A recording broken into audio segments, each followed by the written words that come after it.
Ranikhet disease, also known as Newcastle disease (ND), is a highly contagious viral disease that affects many species of birds, especially poultry such as chickens, turkeys, and pigeons.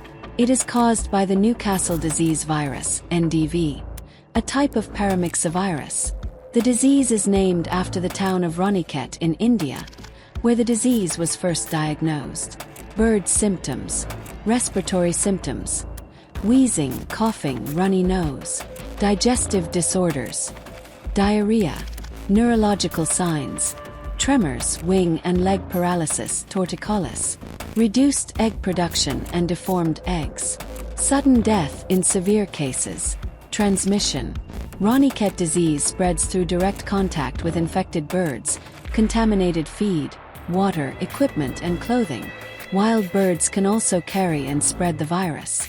Control and prevention: vaccination. Regular vaccination of poultry is the main way of controlling the disease.